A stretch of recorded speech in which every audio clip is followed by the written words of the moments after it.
All right. What is up, ladies and gentlemen, here on M Cubed? Of course, I'm Schmook. We have some cool shit to talk about. All right. Um. All right. We're here. We're here. Yeah. So, like, within the past few weeks, this has been the mass majority of our conversation, right? Whoa. That right there was a no-no. Hold on. My bad, guys. My bad. We don't have anyone in yet, so no one witnessed it live. But for you to watch on a later date, that was not cool. But yeah, so the past few weeks on Comic Adaptations Weekly, which is my baby, you know, my favorite thing to do here on M Cubed, is to talk about, you know, comic adaptations of some sort within media, you know, and we've been talking about my favorite show of all time these past, like, what, 4 weeks? 4 weeks? These last 4 episodes? And when that show, of course, is The Walking Dead, you know? And I think we've had some awesome... Shit Farmer, do you see me? Does it look all right? Say something in the chat. Thanks for coming in, though. Hope you can hear me. Hope you can see me. But yeah, no one's in here yet. Bring some people if you're down. We're talking about The Ones Who Live. You know, if anyone watched it last night, let them know. Let them know. But anyway, yeah, so that's basically the point, right? Is that we are the ones who live is out. You're the only one, Shit Farmer, if you can hear me. Is the camera messed up? David, can you see me, my man? Shit Farmer's kind of saying some things that's throwing me off a little bit, not gonna lie. But we've been talking about The Walking Dead. And now, you know, we got there's 4 spin-offs within the Walking Dead universe, but 2 like primo spin-offs that are on AMC Plus, which are Dead City, which is a Negan and Maggie show, and there's the Daryl Dixon show. All right, cool. Thanks, David. Appreciate you. Thanks for letting me know. I didn't want to be like, what is happening? It looks fine on my end, so I just wanted to be sure. Okay, let's load off my chest. Anyway, The Walking Dead is, again, my favorite show of all time. And again, I haven't really watched Dead City or Daryl Dixon because I didn't have AMC Plus, but my buddy just got it, and we're splitting it 3 ways with my other buddy. We're the ones who love The Walking Dead, you know. So we made sure to get the subscription so we can watch those who are the ones who live. Because none of us have cable, but again, with us having AMC Plus, we were able to watch it a lot earlier than a lot of people are able to on AMC, you know, Prime, you know, like the actual AMC channel. I don't know when it actually drops. If someone knows that, I would love to know so I know when I can watch it as soon as possible. But I know, like, it's supposed to come on like at like 8 Central Standard Time. But yeah, we watched it at like 6 o'clock and it was awesome. So I knew a lot of the shit that happened before a lot of people who watched it live, right? And we'll get to, you know, what happens in the episode and whatnot. So if you don't want to know, I'd probably leave or come back on a later date when it's up and, you know, up on YouTube. Because we're going to talk some spoilers. But anyway, go back to my whole rambling sesh. Past 4 weeks, we've been talking about The Walking Dead. And again, it's my favorite show. And this has been something I've been waiting for 6 years. Because pretty sure it's 2018 was when the last time we saw Rick Grimes. And it's been like 5 years since we've seen Michonne. Maybe a little less than 5 years, I'd say. But still, ultimately, the point is, it's been a while. It's been a long journey. And, you know, we have to show without, like, the 2 people who were arguably the leads and also the main leaders of the group, right? The survivors. They left the show, and it leaves it in the hands of, like, a Carol, a Maggie, a Negan, and a Daryl to lead the show. And I do think those are the 4 main characters of the show, no matter what, when Rick and Michonne leave. And that there's a reason why, like, you know, you get Dead City, which it follows 2 of those main characters. And then Daryl Dixon is going to have Carol in season 2, right? And that just got announced that Shit Farmer, I've not seen Dave Portnoy's new dog. I hate to say. Oh, awesome, Dave. And I'm happy you're able to watch it. So awesome. I'm glad you're staying. I can't wait to talk about it with you. But anyway, so it got announced that the Daryl Dixon show is getting season 2, right? And it's coming out this summer, apparently. I guess they've been filming it. I didn't even know they were filming it. I didn't expect it to come out this soon. But, awesome. That's just more Walking Dead content for us to talk about, right? And again, we're going to get into the ones that live very soon. But I know after I watched the episode, I came home, watched like Avatar The Last Airbender, the old one, like the animated one, with my girlfriend until she fell asleep. And I'm like, you know what? I have AMC Plus now. I'll start to watch Dead City. Because I'm like, I think I want to watch that first, because I love Negan, love Maggie. And I watched like half the first episode. I wasn't really vibing with it. But again, I know it's one of those shows that I think will grow on me as I'm watching. Because I know my buddy, Bob. Bob's been on the show, and he was telling me, he's like, I like Dead City. Like, I've only watched the first 2 episodes, is what he said, of Daryl and Dead City. The first, like the pilot episodes of those shows, right? And he's like, you know what? I like Dead City more. So that's probably the one he's going to be watching. So I'm debating if I'm going to let him go through that and watch that. And I go through Daryl, and we can just be like, okay, this is what I like about this show. This is what I like about that show. And then we swap and we'll be like, oh, cool. But then I think that eventually we'll probably talk about those shows is basically what I'm leading up to. Because, we're going to have this to talk about for 8 weeks, I'd say, right? And of course, there's any other like comic book news or something, I'm going to talk about it, right? But with The Walking Dead, of course, like this is the thing. This is the thing that's coming out right now. That's comic book related. Of course, I'll probably do a separate thing potentially for when Invincible comes out, because I think it'll overlap a little bit. Or I'll talk about both. I'm okay with talking about both. But as of right now, we have primarily The Ones Who Live, right? Yeah, it's called Daryl Dixon, The Book of Carol.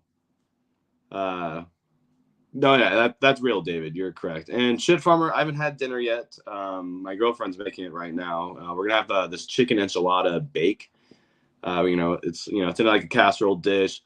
It's like chicken, some corn tortillas, stuff like that, cheese. I told her to put corn and black beans in it, but she didn't get it, so whatever. But yeah, it's gonna be good. It's gonna be good. She's a really good cook. I usually do all the cooking because I think I'm excellent, but she's really good. I hope she doesn't watch this because no, I'm kidding. But yeah, it should be good. Oh yeah, no, it should be really good. Yeah, for sure. It does sound awesome. And we're gonna have refried beans with it. Maybe make some queso or something too. Just have like some chip stuff, or at least just salsa. So it should be a good meal. But yeah, enough about my dinner. But thanks for asking. I appreciate that. Let's get into The Ones Who Live. Oh, you went to culinary school? I've been really thinking about doing that because I went to school for education, and I'm a teacher. I'm a preschool teacher. And it's so draining. So I want to be against going back to school and doing that. So that's awesome, Shit Farmer. That's something I've really thought about doing. It's that or like potentially like law school, but I'm too lazy for law school, if I'm being honest. But I love to cook. Cooking is my favorite thing. I even do it at my job too. I cook for the little kiddos on certain days of the week. Yeah, considering it. But ultimately, I want this to become my main job, like where I can do this full time. I would love that. I'd love to talk to you guys and just go over some nerd shit with you. Yeah. And whoever just joined the chat, say hey. Or the stream, I should say. But yeah, whoa. The main goal is to do this for a living. It's same with like the G Cubed part of our channel where it's like gaming too.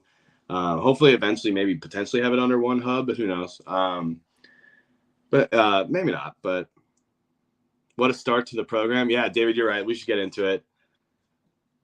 Oh, dude. Yeah, honestly, me and Harris going to Wisconsin. I'm not to intrude, but dude, cheese is my favorite food, Shit Farmer. So yeah.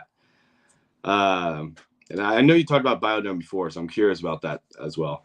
All right, so let's talk about The Ones Who Live. But you brought up cheese, and I got excited. All right, Shit Farmer, that's my favorite food, easily.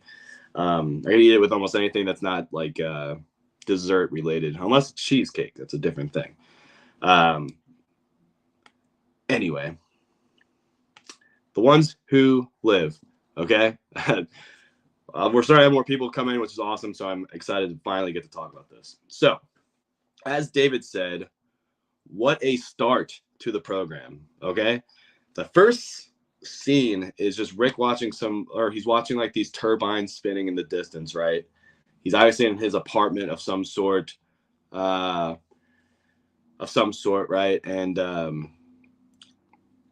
And there's like a TV thing going on in the background, like some program that he's watching. And then he takes this piece of glass and puts it up to his neck.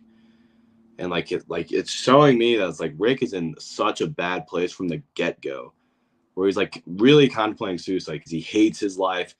He's stuck in this place, which I'll get into why as we progress through the episode.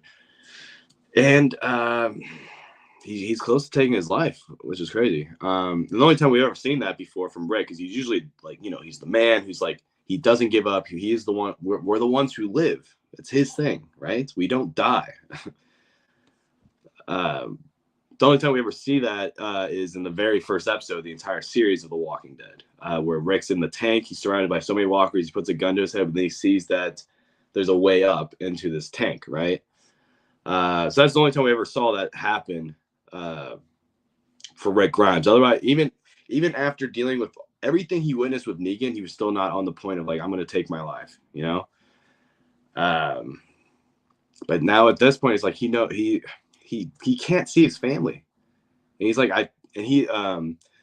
so we'll go to the next part. We find out that he has escaped like 3 or 4 times, right? And or tried to, and so on escape number 4, he goes with a big bang about it, right? He's on like a leash now whenever they go out on missions. So he's literally a dog, and we've seen that before from Rick, right? Especially when Negan neuters him by killing Glenn and Abraham, right?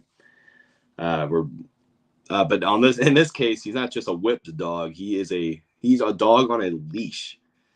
And he has his classic axe in this next scene, because after the whole like suicide type scene, we get the whole opening intro, and it's the music from the very last episode of the show, like where it's like, we are the ones who live. It's like all the characters from the show are saying it. So that's the new intro. It's not da-na-na, or I think that started to sound like the start of the Game of Thrones, but yeah.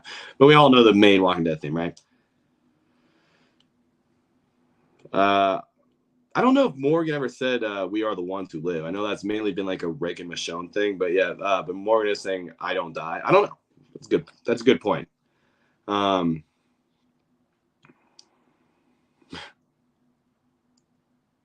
Mark, I'm sorry to hear that, man. I mean, like, I really like the actress, but I mean, obviously that has to suck for you, because obviously it reminds you of something that was something harsh that you really went through. So I'm sorry to hear that, man. But I do think she's a good actress, but I really do get that. If there's someone that you see on TV that reminds you of something like terrible from your past, I get it. But I know you're watching this show for Rick Grimes. I mean, come on now. And at least in this case, you barely saw her in the episode. I'll say that at least. She's in like these like dream scenarios, right? But yeah, we're gonna hold off on a little bit more until the end of the video. But anyway, where was I though? Where was I exactly? That was a big throw off, Mark. But I mean, I appreciate you sharing that with us, though, for sure. But yeah, that in the MCU makes it a little rough. I get it. Here, I'll put that. Oh, shoot. Hold on, guys. Got to get my comments up. Unfortunately, I don't have Harris here, so this won't look the best when I'm putting up these comments. But anyway, right. So Rick's on this leash, right? And he goes off a little bit. He has his classic axe, right? And he goes a little bit too far, like to the point where his leash is like stopping him, like that doesn't go any further. And they're like, Grimes, pull back and whatnot. He's like, all right, I got to find my axe, right? And he grabs his axe, and like this whole scene, I'm getting flashbacks to the whole him trying to cut off Carl's arm scene, right?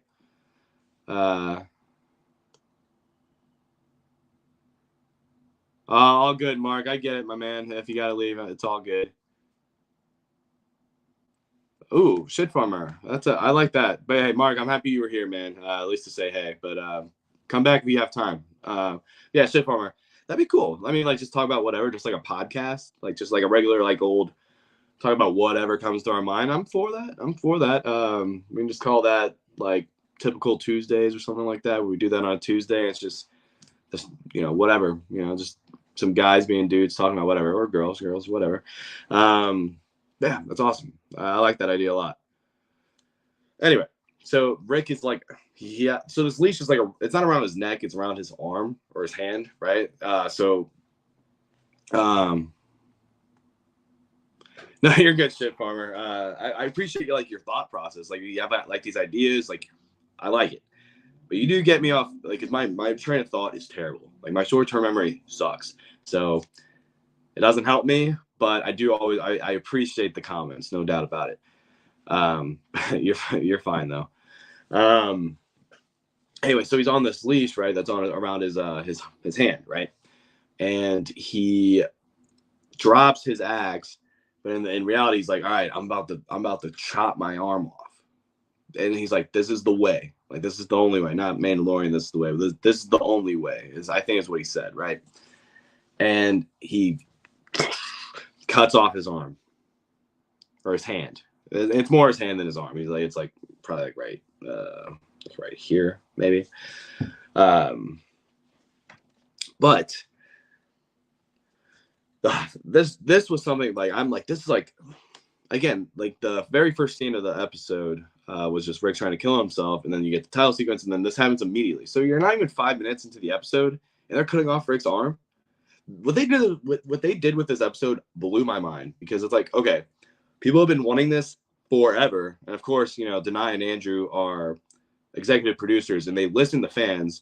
So like, yeah, cut my fucking arm off is what Rick's telling the producers, because now they have money for this stuff, right?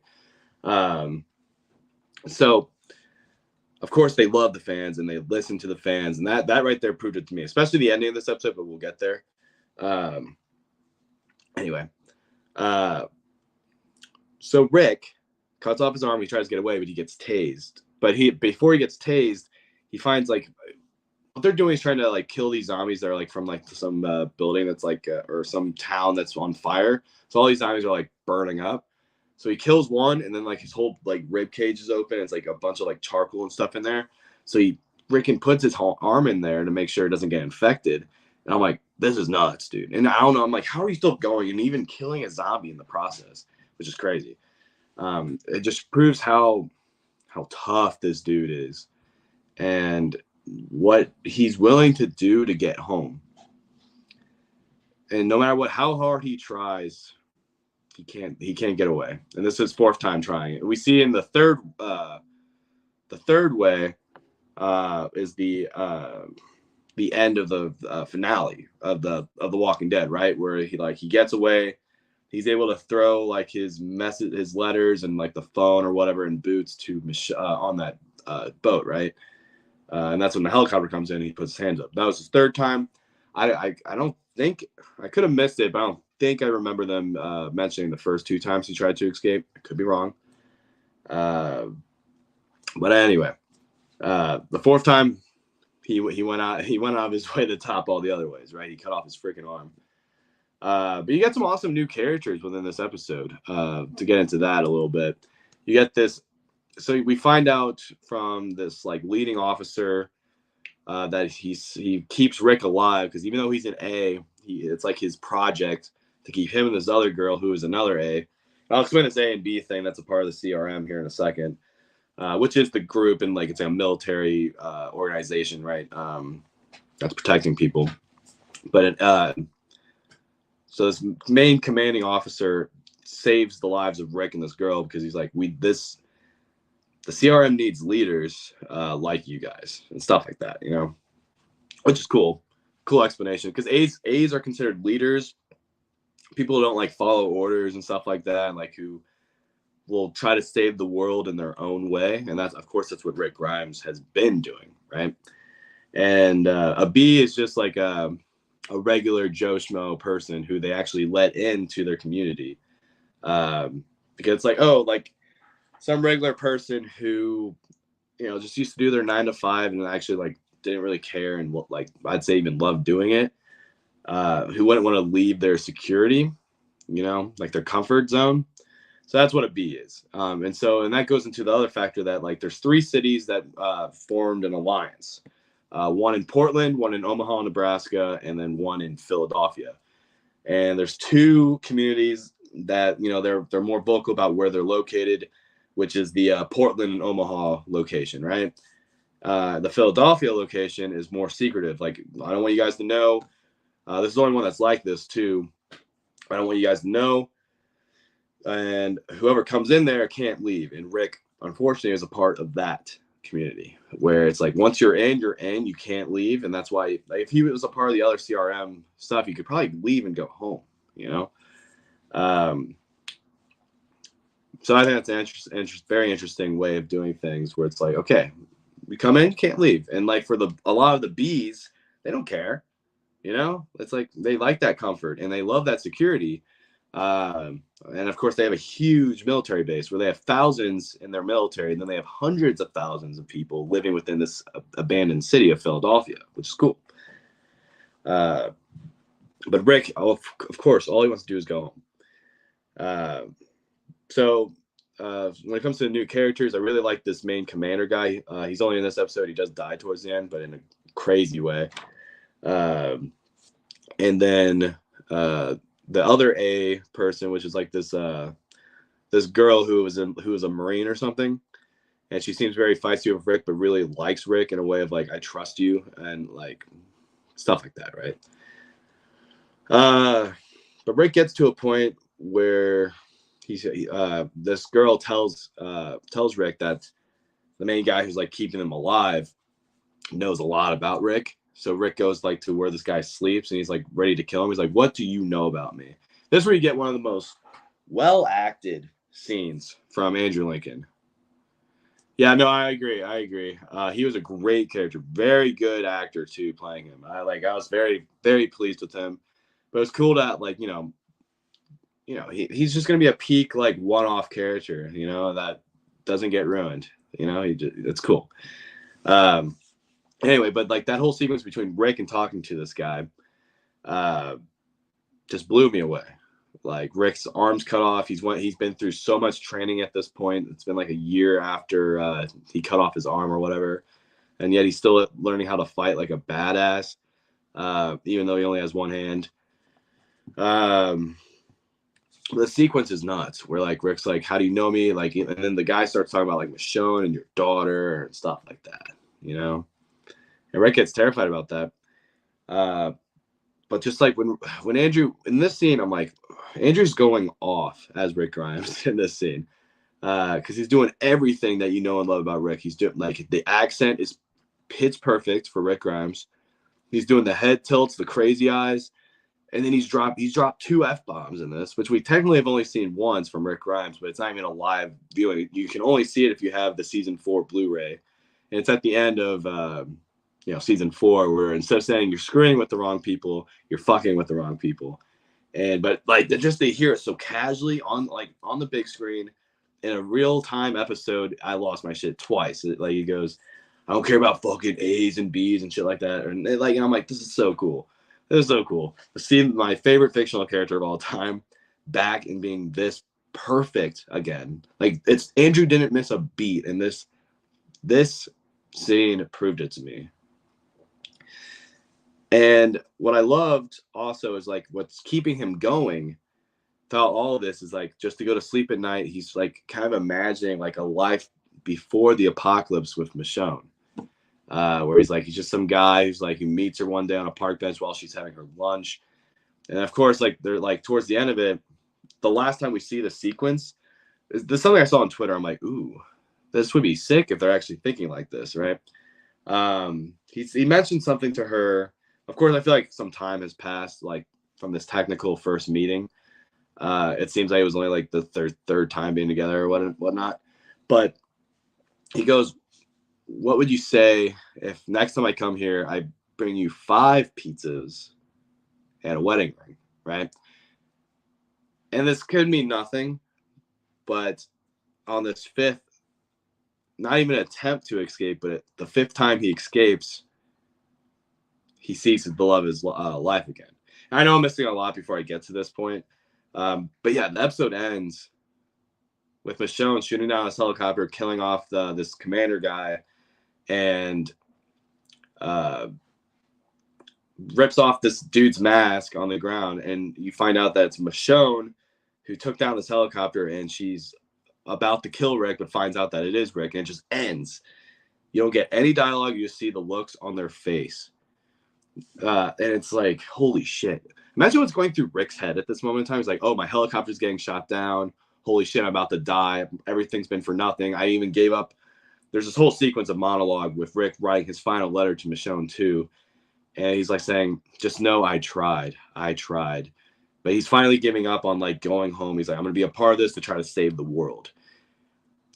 And when he gives up, that's when he finds her. Or she finds him.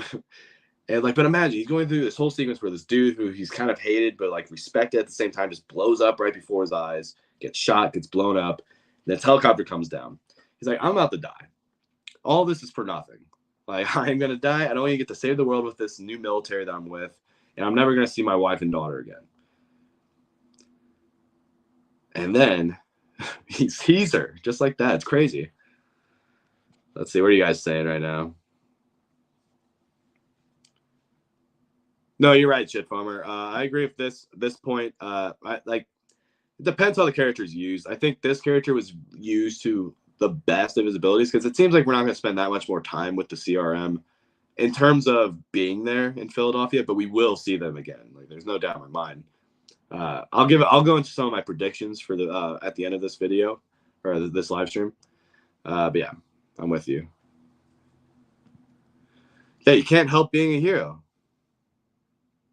Oh, great, David. That's such a great point. Help being a hero. He is about to escape, and then there's this little girl that is about to get mauled by these hundreds of zombies. He even has your live grenade in his hand that he's about to throw at this like propane truck, right? And he's like, "Fuck, I'm gonna save this girl." Like he's a very selfless person, even though like in this moment he'd rather be selfless to see his wife and daughter again instead of like being a part of CRM. But in this moment, he's like, I gotta save one life, and it's like Rick's the man. He's the ultimate like hero / anti-hero because he does very villainous things, but he is a hero. He is. That's a great point, David. I love that. Let's see. Actually, I wanted to see all the cast. So here's the thing. I'm with you. Shiffer. I love the cast of season 1, but you still have, you have Daryl, you have Carol, you have Rick, right? And you can put Maggie into that group too, I would say, because she's pseudo season 1, season 2, but I mean, still. In terms of anyone who doesn't make it, it's like it's all huge for the development of these main characters of our show, which are these 4, in my opinion: Maggie, Carol, Daryl, and Rick. Michonne's in that too, but she still comes in later. But whatever happens to all these OG characters, like they have to die. Like Glenn, he had to die for Maggie's development and becoming this badass leader. She becomes a leader of a community, right? And then there's Daryl, like Merle has to die, Rick has to leave for his development to become a leader as well. Carol, her husband had to die for her to not be this like little scared little thing to become the big badass she becomes. And then Shane, who's one of my favorite characters in the entire show, has some of the best character development of just losing his mind and wanting to kill his best friend, to Rick ending up killing his best friend, for him to become the man that he's supposed to become, which is the man, the leader who will do whatever it takes to protect the ones he loves and to save their life. And it's beautiful. Do I think Michonne will give him a new hand job? No. Maybe. Who knows if we get some serious sexual content within this show? Because like I could only imagine after their first meeting, they're always going to talk about everything, but they are going to screw immediately. Like they have to. So I'm curious if we see a Michonne and Rick like very passionate sex scene within this show. We might. We very well might, but I don't know. Well, who knows? Oh, so shit farmer. I never called him evil. I just understand the POV of that he could be considered a villain based on things that he has done. And in most cases it's against some shitty people, but I mean he's doing shitty things too. Um, I mean it's true though. I mean in this world everyone's a villain in a sense, but they're still the ones with still a very good heart. But again, like to me, if you follow Negan from the get go, like you start if the whole first episode of The Walking Dead was here's Negan, and you follow his storyline, and you get to the point of like, oh, some group just killed all of our men. You get to the point of Negan killing these random ass people, like Rick's group. You're like, hell yeah, Negan, you avenged these people, and then you're dealing with it like it's a different POV where it's like Rick could be the main bad guy of the show if we follow Negan. That's my thought process. But it's called survival. Like it's survival of the fittest. You don't get to go back to how things were until you've done some crazy shit that you have to do to get to that point. So I'm with you. Don't get my words twisted. I completely agree with you. But yeah, what am I missing from this episode? I just know Rick looked perfect in the all black gear with the black arm with a hidden knife. Sick. Just the look on his face was crazy when he finally sees Michonne at the end of the episode. Because again, like I think I never finished this point, but imagine he's so close to death, and then he's about to die at the hands of some random person who shot down a fucking helicopter, and he sees that it's his wife. Like he went a whole he went a whole 360 around of like, all right, well I'm just with my boys, blah blah blah. Then the helicopter's coming down. He's like, oh shit, here's my wife. I couldn't imagine that. Like his brain is spiraling out of control in this moment, and he's like, is this real? Am I dead? Maybe even from this helicopter crash, maybe. But yeah, I thought this was easily a top tier episode of the entire show, or the entire Walking Dead universe. I think it's a top 5 for me because one, you get an insane amount of Rick Grimes within this episode, and he's perfect. It's like he's never left, and it's just like it kind of really shifted my view on what the show was going to be. I really thought that it was going to be Rick within the CRM for multiple episodes. You're going to see him, you're going to see Michonne's point of view for a couple episodes, and then eventually we'll get to the point about how Michonne saves Rick Grimes, right? Hey, Maria. Happy to have you here. Oh, no, yeah, David. Yeah, you're right. Major General something is his name. But yeah, I love seeing that actor because he's so great in Lost, and just to have him within the Walking Dead universe as this like leading commander of a huge army is sick. But again, like this episode really threw me for a loop because I'm like, okay, now I have no idea what to expect from the rest of the show post episode 2, because now it's just going to be Michonne, like how she gets to the point of shooting down this helicopter. That's gonna be episode 2, and then I think it's an 8-episode series. What the hell is going to happen? Are we actually going to see the reunion with like Rick and Judith by the end of this? Maybe. That's very possible. And then and it was something I was never really expecting. I kind of thought it would get to the point of the end of the show being the reunion. You get like a few scenes of like Michonne telling Rick about some stuff, and then it's the end of the show, and then it gets to whatever this big crossover event episode is going to be, right? But for all I know, it's like we can get to the finale of the show, and they're in the Commonwealth, which one, of course, Michonne and Rick don't know about either. They could think that they're still at Alexandria. But I'm sure there's still a few people who live at Alexandria. I'm not sure. I'm trying to remember. But I know most people are at the Commonwealth, which is like a CRM, but it's like a much smaller scale city compared to like a Portland and Omaha or a Philadelphia, right? Yeah, I have no idea what to expect for the rest of the show. I need dialogue between Rick and Michonne. I cannot wait for that, which is very soon. What do you say, Shitfarmer? And I'm kind of with you, Shitfarmer. Carl should have been But I think this is Rick Grimes' ultimate story. The show begins and ends with Rick Grimes. That's how it needs to be. I would have been cool with like a sort of Red Dead Redemption ending, where it's like, oh, Rick Grimes dies in the finale, and then you get like a 10-year jump, and it's Carl leading the new humanity, right? But I think they're going to do something similar with that, but with Judith, because again, like AMC was just being shits with Chandler Riggs, having to do with contracts went up. But they're going to do this with Judith, where one, she's young, where they're going to end this show with probably her and like all these other kids, like in 10, 15 years from now, after Rick Grimes dies, like fully dies. And I expect Rick to die whenever this universe is over.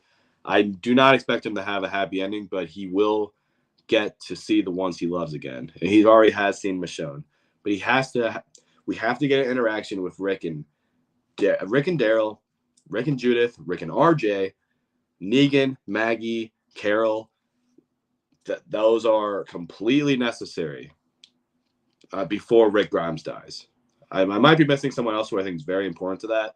But I mean, if he doesn't have a reunion with Ezekiel, whatever, I think it'd be cool. I think Eugene would be a nice one, but I don't think it's necessary. Morgan. Yeah.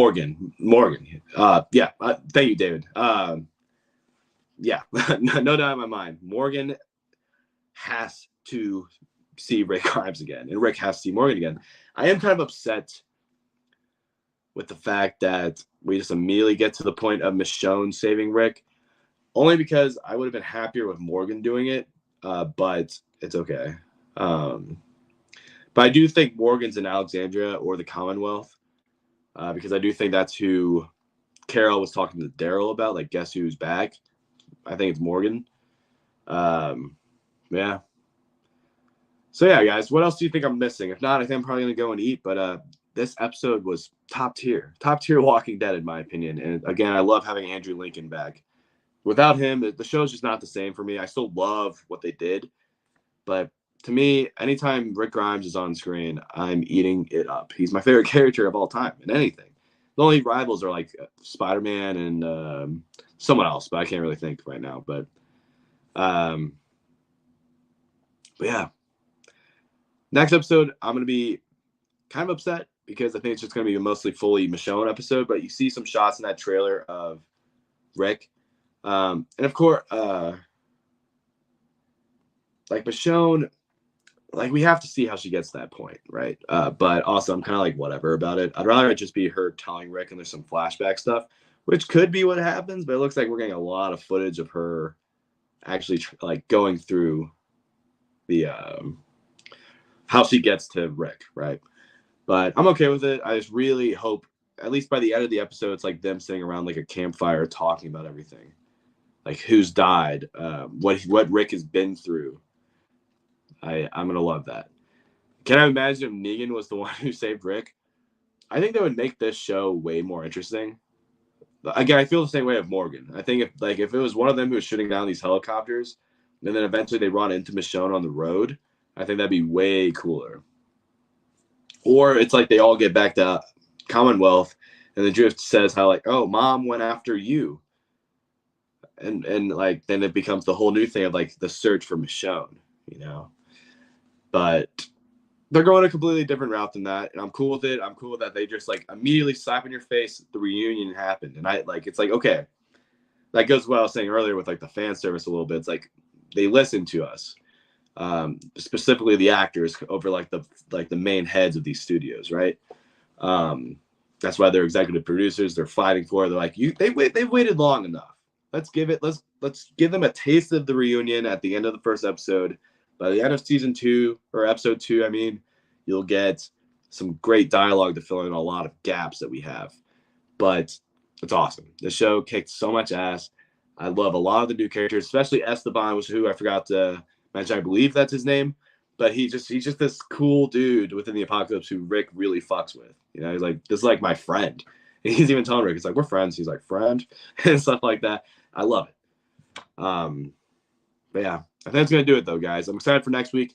I'd love to do this with Bob, but now he works until 7, so there might be a chance that next week I might do this on Sunday with Bob. Right? I like have an immediate, and my buddy Mike. We might do it immediately after we watch it. And what sucks though is that since we have AMC Plus, we're able to watch it much earlier. So I don't think we're gonna get a ton of traffic for it, but that's okay. And I would hate to have like someone like David or Shit Farmer, like any of you guys, not be able to watch it and then watch me talk about it and you guys not be able to participate. So you guys let me know in the comments what you would prefer. If you would like for me to do it right after I watch it with a bunch of my buddies, or just me the next day to actually like kind of like sit on it and think about it. Yeah, it's a great episode, guys. The Ones Who Live is already peak. It's already top tier Walking Dead content. I feel like I'm back in like season 5 or 6 when watching this. So The Ones Who Live, episode title Years, is a top tier episode. It's in my top 5 already. But all right, guys, let's beta test the Tuesday. I mean, I don't know. I feel like doing the Tuesday is a little late. No matter what, for me, it has to be Sunday right after I watch it, or it's gonna have to be Monday. That's the best way to do it. All right, guys, it's been fun. Love having you guys on stream, and I will talk to y'all very soon. Bye-bye.